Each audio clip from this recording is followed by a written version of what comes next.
Welcome to Lesson 2, Characteristics of Critical Thinking in Music. We're going to look at 3 characteristics of critical thinking in music. Music making and performing, music creating, and music listening.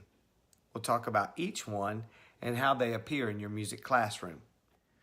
Music making requires a learner to recreate musical patterns.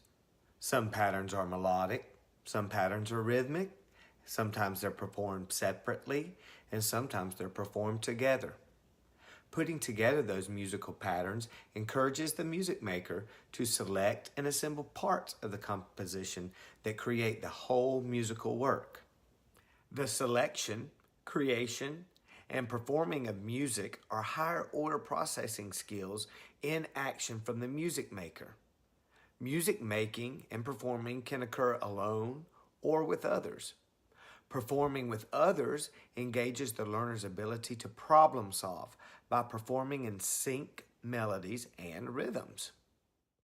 Here we find a music maker trying to problem solve and find the right notes in a familiar Twinkle Twinkle Little Star melody. And he finds the correct notes and begins to put them in the correct place. As we continue to listen, the music maker has to problem solve to find the right spacing of the notes, and eventually begins those notes in sequential order to perform a nice melody. And at the very end, we have to problem solve one more time for right notes and melody and correct timing. Now we hear a full flow of a musical melody, and then as the learner progresses, we eventually hear a full melody supported by harmonies and rhythms, which are fully constructed by creating, selecting, and evaluating. Now it's time to discuss music listening. Music listening encourages learners to create their own ideas, opinions, and expressions about music. Listeners make decisions about music, the style of the music, rhythmic patterns, melodic patterns, as well as if the musical patterns are symmetrical. Music listeners also derive expression, musical meaning, and personal meaning from music. As an example of music listening, you've already heard the music start in the background. Let's add some questions. Is the music pleasing to your ears? What instruments are used to create the music?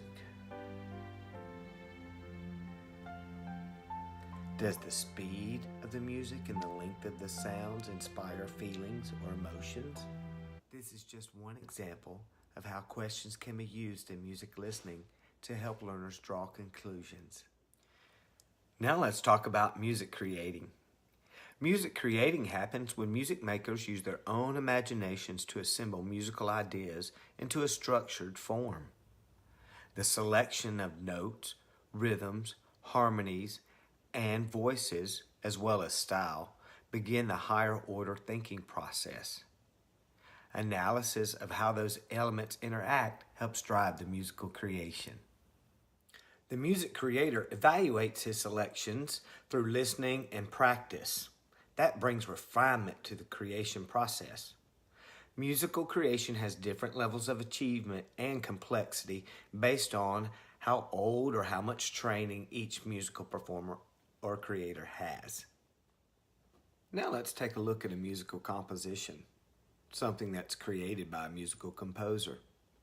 This musical composer chose voices as the performance instruments. There are 3 different voices.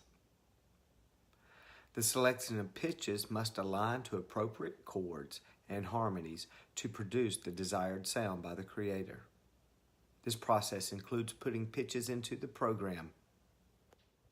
The composer has to analyze and evaluate those different sounds for the musical and emotional effects he or she desires. Melodies have a linear flow in music, while rhythms represent a vertical alignment. Creating music has different achievement levels among students. However, the creation process engages strategic thought, critical thinking, and problem solving almost naturally. After learning some characteristics of critical thinking in music, it's time to see how much you learned. Ready for your self-assessment?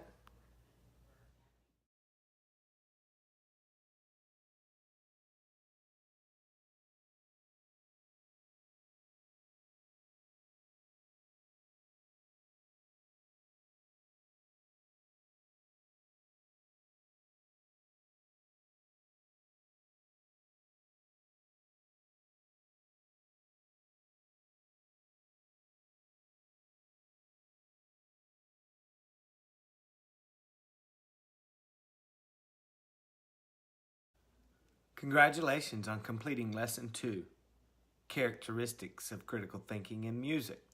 Now you're ready for Lesson 3. Click on the picture to get started.